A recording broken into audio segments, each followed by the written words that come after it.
6월의 네 번째 주일 예배의 자리에 나오신 모든 분들 축복합니다. 오늘은 다시금 사도행전 강해로 돌아가게 되는데요. 사도행전 4장 5절에서 14절 말씀 본문으로 거침없이 담대하게, 이런 제목의 말씀 전하겠습니다. 사도행전에는 참 재미있는 이야기들이 많이 있어요. 그냥 읽어봐도 아주 흥미로운 그런 내용들이 많죠. 성령으로 충만한 이야기부터 치유 이야기, 여행 이야기, 또 감옥에 갇힌 이야기, 감옥에서 탈출하는 이야기 등등 여러 가지 흥미로운 이야기들로 가득합니다. 그래서 혹자는 사도행전에 모든 이야기가 있는데 공룡 이야기를 제외하고는 다 있다 이렇게까지 평가하는 분도 있으셨습니다. 오늘도 계속되는 사도행전 이야기를 통해 우리 성도님들 모두 가운데 하나님의 은혜가 넘치시길 축복합니다. 앞서 여러분, 우리는 3장에서 이 베드로와 요한이 성전 미문에서 구걸하던 사람을 치유하는 이야기를 나누었습니다. 참 감동적인 이야기예요. 태어나서 지금까지 한 번도 걷지 못하던 사람이 나사렛 예수 그리스도의 이름으로 일어나 걷게 되고, 베드로와 요한의 손을 잡고 성전에 들어갑니다. 거기서 하나님을 찬양하고 예배하고 마음껏 뛰어다니게 됩니다. 치유받은 사람을 보고 많은 사람들이 깜짝 놀라게 되죠. 당연한 일입니다. 누가 강요하지도 않았는데 이 일을 목격하고 베드로의 설교를 들으면서 4장 4절에 의하면 5천 명이 넘는 사람들이 회개하고 교회의 성도가 됩니다. 베드로는 한 번 설교했다 그러면 3천 명, 5천 명씩 설교하는 이 회개하는 일이 일어나요. 너무 부러워요. 초대 교회에는 도대체 어떻게 이와 같은 부흥이 일어날 수 있었을까? 궁금하지 않을 수가 없어요. 여러분, 이 엄청난 부흥의 비결이 뭘까요? 단적으로 말하면 이 사람들이 교회와 사람들의, 사도들에 대해서 매력을 느꼈던 것 같아요. 그러니까 예루살렘 교회의 모습을 보면서 이 교회에 끌렸다는 말이죠. 교회가 선포하는 메시지, 교회의 삶, 그리고 교회가 세상을 섬기는 모습을 보면서 감동을 받은 겁니다. 그와 같은 어떤 매력의 포인트 가운데 오늘은 특별히 담대함이라고 하는 내용을 여러분과 좀 나누고 싶습니다. 담대함이라는 것은 이 헬라 말로는 파레시아라고 하는데, 이게 어떤 정황에서 나오게 되었는가 하면 오늘 본문이 교회의 역사 가운데 처음으로 교회에 대해서 적대적인 세력과 부딪히는 이야기예요. 예수님께서 공생의 사역을 하시는 동안에 수많은 반대자들과 부딪히셨죠. 갈등하고 다투기도 하셨습니다. 교회는 역시 예수님처럼 그런 갈등과 핍박에 놓이게 되는 겁니다. 앞으로 우리가 사도행전 읽어가다 보면 이런 이야기가 계속해서 나와요. 성도들이 핍박을 당하기도 하고 교회가 어려움을 만나기도 합니다. 이건 어찌 보면 당연한 일이에요. 예수 그리스도를 죽이려고 했던 악한 사탄 마귀의 이 계략이 실패하게 되었죠. 예수님의 십자가와 부활 앞에서 처참하게 패배한 겁니다. 그러니 이제 이 악한 사탄 마귀가 어딘가에 분풀이를 하고 싶은데 그 대상이 뭡니까? 그리스도의 몸된 교회입니다. 예수님에게 얻어 터진 분풀이를 교회에다 하는 겁니다. 이와 같은 영적인 전쟁은 예수님께서 다시 오실 때까지 계속될 겁니다. 바라기는 여러분, 우리가 영적으로 깨어 있어서 이와 같은 영적인 전쟁 가운데 승리할 수 있기를 축복합니다. 오늘 본문 1절과 5절에 보면 여러 직책의 사람들이 나열되고 있습니다. 이 베드로와 요한이 백성들에게 복음을 가르치는 것을 싫어하는 사람들입니다. 대제사장, 성전의 관리들, 사두개인들, 장로들, 서기관들, 이런 사람들이 다 함께 모입니다. 본래는 그렇게 서로 친한 사람들이 아니에요. 왜 함께 모였냐? 예수 안에 있는 죽은 자의 부활을 가르친다고 모인 거예요. 베드로와 요한이 이와 같은 내용을 선포하는 게 너무 싫었던 겁니다.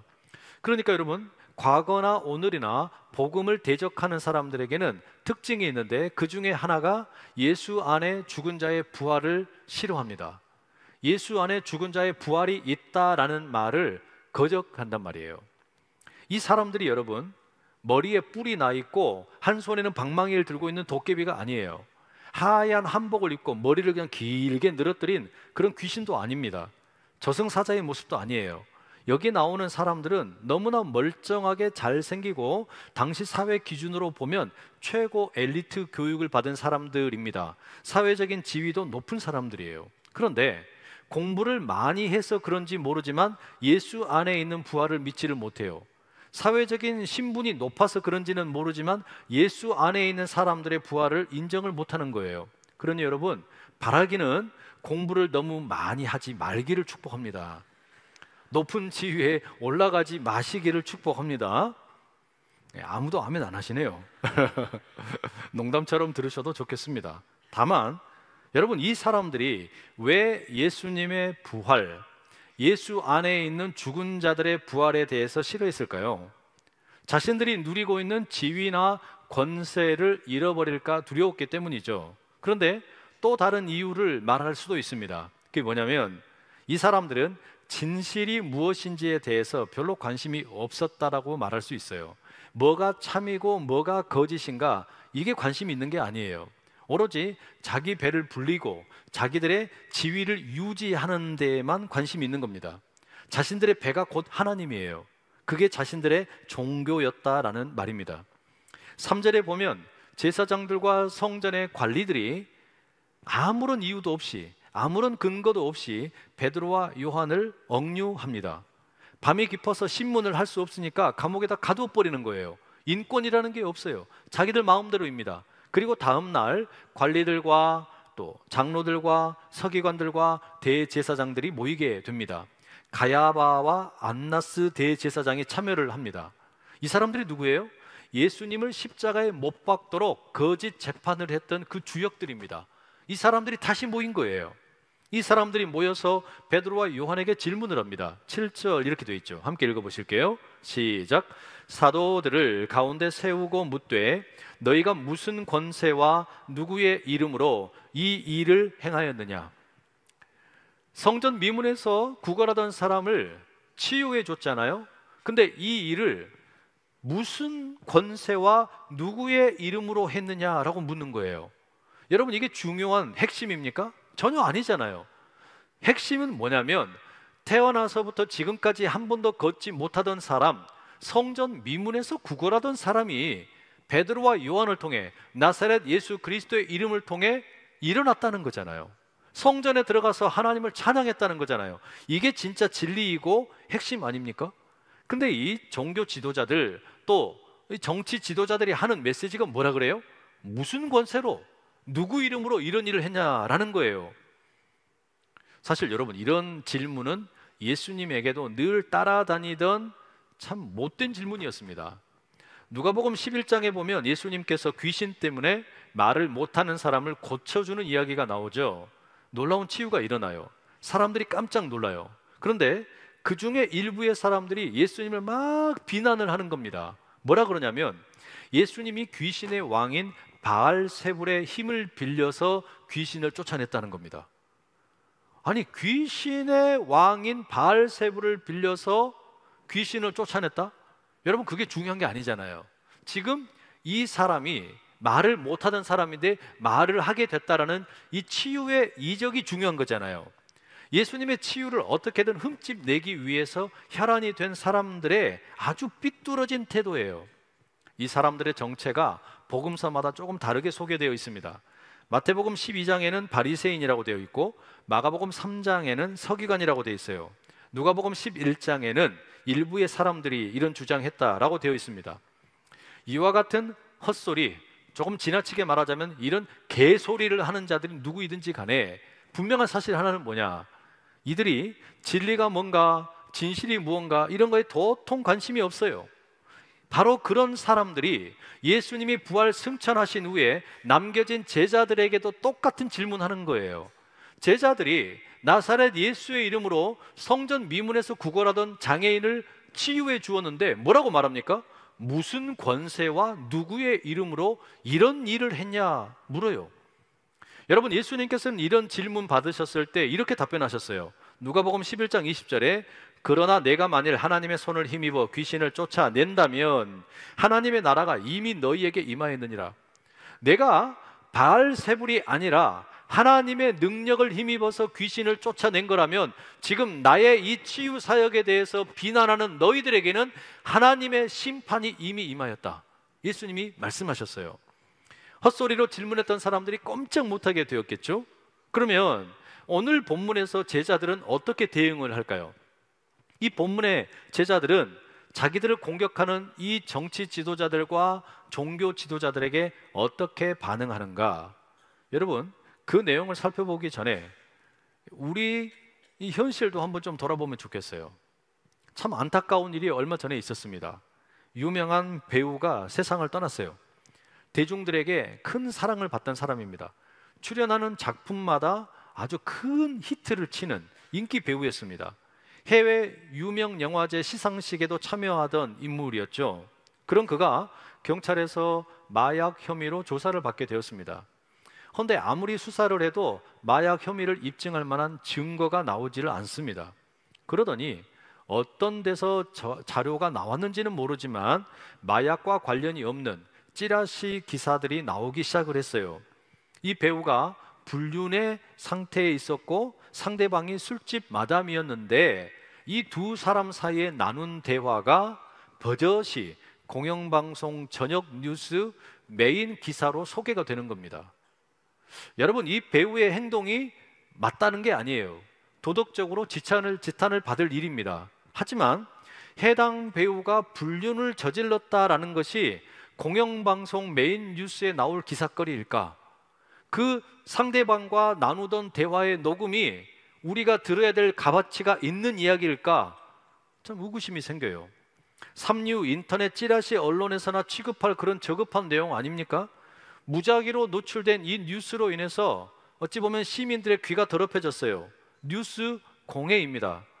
근데 이것보다 더 큰 문제는 뭐냐면 이와 같은 해괴망측한 뉴스 보도로 인해서 한 사람의 인격이 송두리째 망가져 버렸어요.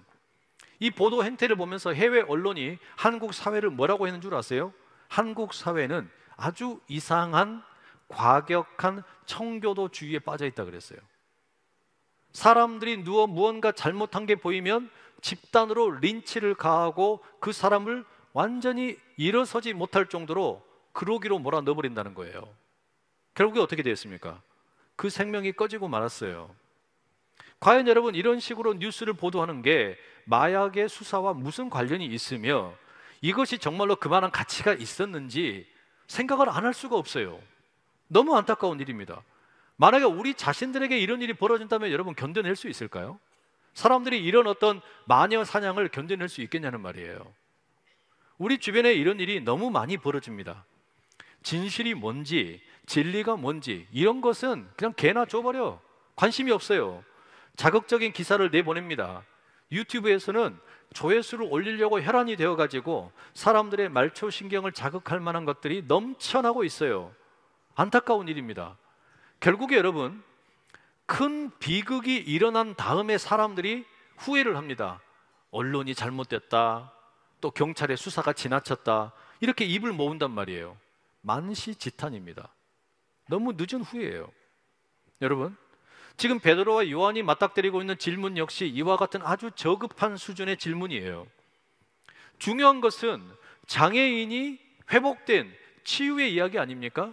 그런데 사람들은 무슨 권세로 누구의 이름으로 이런 일을 했냐라고 해코지를 하고 있는 거예요. 여기에 대해서 이제 베드로가 답변을 해야 됩니다. 그런데 13절에 의하면 베드로는 공부를 한 사람이 아니에요. 평생 동안 물고기를 잡던 어부입니다. 그러니 종교 교육도 제대로 받지 못했고 지금 여기 나오는 종교 지도자들이나 정치 지도자들과 비교하면 한없이 낮은 초라한 지적 능력을 가진 사람입니다. 제대로 대응하기 어렵습니다. 그런데 예수님께서 공생의 사역을 하실 동안에 제자들에게 이런 말씀을 하신 적이 있어요. 누가복음 12장 11절과 12절입니다. 사람이 너희를 회당이나 위정자나 권세 있는 자 앞에 끌고 가거든 어떻게 무엇으로 대답하며 무엇으로 말할까 염려하지 말라. 마땅히 할 말을 성령이 곧 그때에 너희에게 가르치리라 하시니라. 너희들이 지금 내가 당하는 것처럼 어쩌면 너희들도 회당에 끌려가고 공회에 끌려가고 높은 자들 앞에 서게 될 날이 있을 것이다. 그때 예수님이 두려워하지 말라고 말씀하시는 거예요. 성령께서 꼭 해야 될 말을 가르쳐 주실 것이라는 겁니다. 실제로 여러분 오늘 본문에 그 말씀이 이루어집니다. 8절에 보면 이에 베드로가 성령이 충만하여 이르되 백성의 관리들과 장로들아, 이렇게 돼 있어요. 베드로가 성령이 충만했다라는 이야기는 성령께서 베드로에게 해야 할 말이 무엇인지를 가르쳐 줬다라는 뜻이겠죠. 그럼 여러분, 베드로가 성령에 충만하여서 답변하는 그 구체적인 내용이 뭐냐? 9절에 이렇게 되어 있습니다. 한번 읽어보시죠. 유심히 한번 읽어보십시오. 시작. 만일 병자에게 행한 착한 일에 대하여 이 사람이 어떻게 구원을 받았냐고 오늘 우리에게 질문한다면, 제가 여러분 이 질문을, 이 구절을 읽으면서 소름이 돋았어요. 왜 그런 줄 아세요? 베드로의 이 답변이 너무 지혜롭기 때문입니다. 베드로는요, 이 지금 짤막한 첫 번째 대응에서 두 가지를 이야기해요. 그 첫 번째가 뭐냐면, 지금 성령의 충만함 가운데 헛소리하고 있는 사람들에게 분명하게 이야기하는 게 있어요. 진실에 대해서 눈을 감고 있는 사람들에게, 귀를 막고 있는 사람들에게 말하는 게 있어요. 당신들이 지금 말하고 있는 거, 이거 아무 가치 없는 일이 아니다. 이건 가십거리로 삼을 일이 아니다. 이것은 착한 일이다. 이것은 좋은 일이다 라고 말하고 있는 거예요. 뭘 말하는 겁니까? 성전 미문에서 구걸하던 사람이 치유받은 일, 이게 그냥 아무렇게나 저잣거리에서 돌아다닐 이야기가 아니고 그냥 가십거리가 아니라 이건 분명히 착한 일이라는 거예요. 이게 뭐냐면 현재 일어난 일에 대해서 가치를 부여하는 겁니다. 사실 여러분, 종교 지도자들, 정치 지도자들이 하는 메시지는 뭐였습니까? 거기에 대해서 아무런 가치를 부여하지 않아요. 이게 좋은 일인지 착한 일인지 이런 것에 대해서 판단을 안 하는 거죠. 그냥 무조건 뭐라 그래요? 누구의 이름으로, 무슨 권세로, 이렇게 따져 들어갔단 말이에요. 그런데 베드로는 그렇게 하지 말라고 딱 단언을 하는 겁니다. 이 일은 착한 일이다. 이 일은 분명히 착한 일이다. 그래서 사람들의 관심을 분명하게 돌리는 거예요. 가십거리로 삼지 말고 이것을 중요하게 받아들여야 된다라고 꾸중하고 있는 겁니다. 그 다음에 베드로가 뭐라 그럽니까? 이 사람이 어떻게 구원을 받았냐고 오늘 우리에게 질문한다면, 성전 미문에서 구걸하던 사람이 어떻게 구원을 받았냐고 묻는다면, 이 사람이 어떻게 성전에서 하나님을 찬양하면서 뛰어다니게 되었냐고 묻는다면 내가 말해주겠다. 저는 이 베드로의 이 답변에 탐복을 했어요.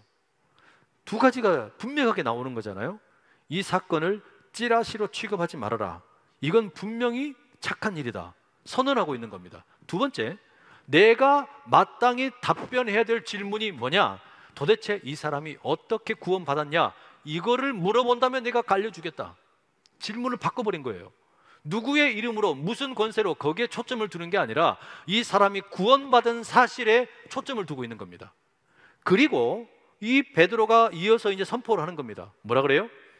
당신들이 예수님을 잡아다가 지난 며칠 전에 거짓 재판으로 십자가에 내다 죽였다. 그런데 하나님께서는 그 예수님을 죽은 자 가운데서 다시 살리셨다. 그리고 다시 살아나신 그 나사렛 예수 그리스도의 이름으로 우리가 선포했더니 구걸하던 이 장애인이 일어나게 되었다. 이 사람이 구원을 받았다. 선포를 하는 겁니다. 소름 돋는 너무너무 기가 막힌 말씀이에요. 그리고 나서 너무 유명한 12절의 메시지를 그들에게 전합니다. 함께 읽어보시겠습니다. 시작. 다른 이로서는 구원을 받을 수 없나니 천하 사람 중에 구원을 받을 만한 다른 이름을 우리에게 주신 일이 없음이라 하였더라. 여러분, 우리가 사도행전 1장 8절에서 예수님이 제자들에게 주신 메시지를 기억합니다. 예루살렘과 온 유대와 사마리아와 땅 끝까지 이르러 내 증인이 되라. 그럼 여러분, 이 말씀은 하나님의 구원이라고 하는 것이 보편적인 것이라는 걸 말해주고 있어요. 그러니까 피부 색깔에 상관없이, 언어에 상관없이, 그 사람의 성별에 상관없이, 빈부에 상관없이 모든 사람이 구원을 받을 수 있다는 겁니다. 특별한 일부의 사람만 구원받는 게 아니라 예루살렘, 온 유대, 사마리아 땅 끝까지 누가 되었든지 간에 모두가 다 보편적으로 구원받을 수 있다는 거예요. 그런데 방금 읽어드렸던 4장 12절의 말씀에 보니까 뭐라 그래요? 이와 같은 보편적인 구원의 역사 가운데 딱 하나의 조건이 있어요. 그게 뭐냐? 오직 예수의 이름으로 구원을 받는다라는 겁니다. 하나님께서 마련하신 모든 사람을 위한 구원의 계획은 딱 하나의 조건이 있습니다. 오직 예수의 이름으로 우리에게 구원이 주어진다라는 겁니다. 그러니 여러분, 기독교의 구원이라는 게 어떤 거냐? 모든 사람을 향해서 열려 있습니다. 하지만 오직 한 분 예수님의 이름으로 배타적인 구원이 주어지게 되는 겁니다. 베드로는 이와 같은 기독교의 구원의 핵심을 분명하게 선포하고 있어요. 자기가 똑똑해서가 아니라 성령께서 그렇게 지혜를 주신 것이죠. 이 답변 앞에서 사람들이 꼼짝을 못해요. 자신들이 예수님을 거짓 재판으로 죽였잖아요. 그런데 그 예수님이 살아났어요. 그 예수님의 부활의 증인들이 하는 메시지이다 보니까 반박을 못하는 겁니다. 이어지는 사람들의 반응이 그래서 흥미로워요. 13절, 14절에 이렇게 돼 있죠. 그들이 베드로와 요한이 담대하게 말함을 보고 그들을 본래 학문 없는 범인으로 알았다가 이상히 여기며 또 전에 예수와 함께 있던 줄도 알고 또 병 나은 사람이 그들과 함께 서 있는 것을 보고 비난할 말이 없는지라. 할 말이 없는 거예요. 지금 그 치유받은 사람이 예수와 요한과 베드로와 함께 있을 뿐만 아니라 이 사람들이 본래 공부도 제대로 안 한 사람인 줄 알았는데 말을 너무 잘해요. 담대하게 외치는 겁니다. 이 담대함이라는 말, 이게 헬라 말로 파레시아라고 합니다.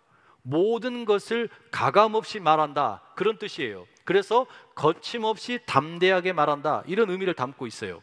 바로 그런 담대함이 지금 이 베드로에게 있는 겁니다. 여러분, 베드로가 도대체 이런 담대함을 어디에서 배웠겠어요? 당연히 예수님에게서 배웠겠죠. 그리고 성령께서 이런 담대함을 능력으로 주셨겠죠.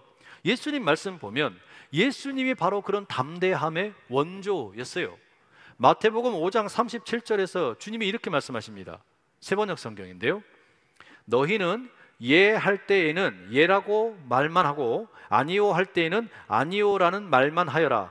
이보다 지나치는 것은 악에서 나오는 것이다. 옳은 것은 옳다고 말하고 아닌 것은 아니라고 말하라. 주님이 가르치신 거예요. 이게 여러분 담대하게 말하는 것, 파레시아입니다. 그러니까 여러분, 이와 같은 담대함을 실천하다 보면 우리가 두 가지 효과를 얻게 됩니다. 그 첫 번째가 뭐냐? 과도하게 자기를 자랑하지 않게 됩니다. 과도하게 나를 자랑하려는 유혹을 벗어날 수 있는 거예요. 두 번째는 뭐냐? 높은 사람들, 강한 사람들 앞에서 비굴해지지 않는 거예요. 옳은 것은 옳다라고 말하는 거, 그런 것은 그러다고 말하는 거, 여러분 거기에는 내 스스로를 뭐 과대 포장하는 것도 없고, 또한 높은 사람들, 강한 사람들 앞에서 쫄지 않는 거예요. 이게 여러분 비굴해지지 않는 바로 담대함이죠. 그래서 여러분 예수님께서는 언제나 누구를 만나든지 당당하셨어요. 언제나 당당하셨어요. 뭐 대제사장들, 바리새인들, 사두개인들 그 누가 되었든 대화를 할 때마다 예수님은 그들 앞에서 절대로 쫄지를 않으신 거예요. 담대하셨어요. 예수님에게서 이러한 담대함, 파레시아를 배운 제자들이었기 때문에 공회에 끌려간 자리, 수많은 사람들로부터 압박을 당하고 있습니다. 꼼짝을 못하게 잡혀 있었어요. 그럼에도 불구하고 어떻습니까? 거침없이 담대하게 이 복음을, 진리를 선포하는 겁니다. 저는 이 초대교회의 매력 가운데 가장 중요한 것이 바로 이 담대함이라고 생각을 해요. 당시의 대부분의 사람들은 평범한 사람들이었죠. 가난한 사람들이었어요. 배우지 못한 사람들입니다. 또 여러 권세 있는 사람들에게 눌려 있어서 할 말도 제대로 못하는 그런 사람들이었습니다. 이 사람들이 베드로와 요한을 보니까 자신들하고 별로 다르지가 않아요. 배운 것도 없어요. 신분도 그렇게 높지도 않습니다. 그런데 이 사람들이 높은 사람들 앞에서, 권력자들 앞에서 말하는 걸 보니까 어떻습니까? 쫄지를 않는 거예요. 너무너무 담대합니다. 초대교회의 이와 같은 담대함을 보고 수많은 사람들이 통쾌함을 느꼈겠죠. 야, 저 사람들 정말 용감하다, 담대하다, 이런 마음을 갖게 되었을 겁니다. 바로 그런 이유 때문에 이 베드로의 설교를 듣고 담대한 선포를 듣고 수많은 사람들이 교회의 성도가 되는 거 아니겠습니까? 여러분, 이게 예루살렘 교회의 매력이었어요. 이런 담대함은 베드로뿐만 아니라 이제 사도행전에 나오는 다른 사람들에게도 나타납니다. 스데반이 그랬고 바울이 그랬어요. 바로 이런 담대함은 베드로나 스데반이나 바울에게만 있는 게 아니라 오늘 우리에게도 꼭 필요한 덕목입니다. 그런데 여러분, 우리가 이 담대함을 때로 오해할 때가 많아요. 나는 의로운 자이기 때문에, 나는 깨끗한 자이기 때문에 다른 사람들의 흠이나 문제에 대해서 담대하게 지적할 수 있다고 생각을 하는 거예요. 그런데 성경이 이야기하는 담대함은 그런 게 아닙니다. 유명한 기독교 변증가 C.S. 루이스가 순진한 기독교라는 글에 이런 내용을 남겼어요. 좀 길지만 여러분 한번 읽어드릴게요.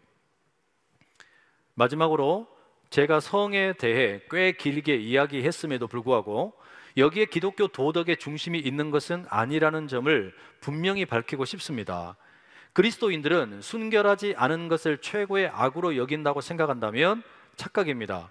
육체의 죄는 악하지만 다른 죄에 비하면 가장 미미하다고 할 수 있습니다. 쾌락 중에서 가장 나쁜 것은 전적으로 영적인 쾌락입니다. 즉, 잘못을 남에게 미루고 즐거워하는 것, 남을 자기 마음대로 휘두르거나 선심 쓰는 척하면서 남의 흥을 깨뜨려 놓고 좋아하는 것, 험담을 즐기는 것, 권력을 즐기는 것, 증오를 즐기는 것이야말로 악한 죄입니다. 제 안에는 제가 정말 추구해야 할 인간적 자아와 싸우는 두 가지 적이 있습니다. 하나는 동물적 자아이고 다른 하나는 악마적 자아입니다. 둘 중에 더 나쁜 것은 악마적 자아입니다. 교회에 꼬박꼬박 출석하는 냉정하고 독선적인 도덕가가 거리의 매춘부보다 훨씬 더 지옥에 가까울 수 있는 이유가 여기 있습니다. 물론 우리는 둘 중 어느 쪽도 되지 않는 것이 좋겠죠. 여러분, 이 C.S. 루이스의 이 가르침이 우리에게 찔림이 되어야 돼요. 그가 말하는 영적인 쾌락 또는 악마적인 자아라고 하는 거, 그게 바로 예루살렘 종교 지도자들의 모습 아니겠습니까? 그들은 눈에 보이는 죄에 대해서 아주 민감하게 반응합니다. 그리고 그것을 성토하고 손가락질을 해댔어요. 그런데 오늘 우리도 그럴 때가 많아요. 베드로처럼 성령이 충만하여 거침없이 담대하게 진리를 외치고 싶은데 그런 담대함을 가지고 나아가려고 그러면 꼭 필요한 게 뭐냐면 자기 점검이에요. 다른 사람들의 죄, 바깥의 죄, 불신자들의 죄에 대해서 민감하게 반응하는 게 익숙하죠. 담대하게 거침없이 상대방을 아주 그냥 박살을 냅니다. 그런데 희한하게 자기 자신에 대해서는 너무너무 관대한 거예요. 너그럽습니다. 나 자신은 너무 깨끗하단 말이에요. 여러분, 그런 모습은 예수님께서 가르치신 담대함, 제자들이 보여준 담대함이 아니라는 이야기예요. 옳은 것은 옳다, 그른 것은 그르다라고 말을 하는 이 담대함이라고 하는 것은 나는 깨끗하고 당신들은 틀려먹었다, 이런 도덕적 우위를 가지고 다른 사람들을 깔아뭉개는 게 아니라는 이야기예요. 만약에 그렇게 한다면 그것은 길거리의 창녀보다 더 우리를 지옥 백성 만드는 길이라는 겁니다. 그래서 여러분 꼭 기억할 게 있어요. 우리가 거룩한 죄인이라는 사실입니다. 예수 그리스도의 은혜로 우리 모두 거룩하게 되었습니다. 하지만 여전히 우리는 죄 앞에서 쉽게 넘어지는 연약한 존재입니다. 바로 그게 베드로의 거침없는 담대한 선포의 전제 조건이었어요. 베드로는 과거에 예수님을 3번이나 모른다고 부인했잖아요. 그러니까 자기 속에 죄책감이 있는 겁니다. 자기 속에서 예수님을 부인했던 그 안타까운 모습이 분명히 있습니다. 그런데 바로 그런 베드로가 과거에 자기처럼 영적인 쾌락을 즐기고 있는 이 나약한 종교 지도자들을 향해서 뭐라고 말합니까? 유일한 구원의 이름이 되시는 예수 그리스도를 선포하고 있는 거예요. 베드로는 자신이 그 이름으로 인해서 거룩하게 되었으니 당신들도, 종교 지도자들 당신들도 그 위선을 그만 떨고 예수 이름으로 진정한 구원을 얻어라 선포하고 있는 겁니다. 영적인 쾌락을 즐기면서 상대방을 저주하고 깔아뭉개는 방식으로 하나님의 이름을 참칭하지 말고 회개하고 돌이키라고 선포하는 거예요. 여러분, 이게 진짜 담대함입니다. 우리에게 이와 같은 담대함이 있기를 선포합니다. 여러분, 우리가 가지고 있는 담대함, 이것은 내 자신을 너무 우쭐대게 만드는 것이 되면 안 돼요. 우리는 이 담대함을 가지고 강한 자들 앞에서 쫄 필요가 없어요. 우리는 당연히 담대하게 당당하게 선포해야 됩니다. 하지만 이것이 내 스스로를 내 힘으로 의롭게 만들고 내가 뭐라도 된 것처럼 생각하는 그런 선포가 되면 곤란하다는 이야기입니다. 이 선포는, 이 담대함은 어찌 보면 안타깝게 여기는 상대방을 불쌍히 여기는 담대함의 선포예요. 우리 모두가 거룩한 죄인임을 자각하고 성령께서 주시는 담대함을 가지고 모든 사람을 온전하게 살리는 그 구원의 길을 선포하는 믿음의 사람 될 수 있기를 축복합니다. 기도하겠습니다. 사랑하는 주님, 예루살렘의 종교 지도자들이 남을 지적하고 비난하며 영적인 쾌락을 즐겼습니다. 진리에 대해서 관심이 없었습니다. 우리 역시 그들의 모습과 별반 다르지 않습니다. 우리는 다른 사람들의 죄와 잘못에 대해서 손가락질을 하지만 스스로에 대해서는 너무나 너그럽고 관대합니다. 이런 우리를 불쌍히 여겨 주시옵소서. 우리 각 사람이 거룩하지만 죄 앞에서 연약한 존재임을 기억하고 우리처럼 죄 앞에서 한없이 연약한 세상의 이웃들에게 유일한 구원의 길은 예수 그리스도임을 담대하게 선포하게 하옵소서. 그런 담대함이 우리에게 있게 하옵소서. 예수 그리스도의 이름으로 기도드립니다. 아멘.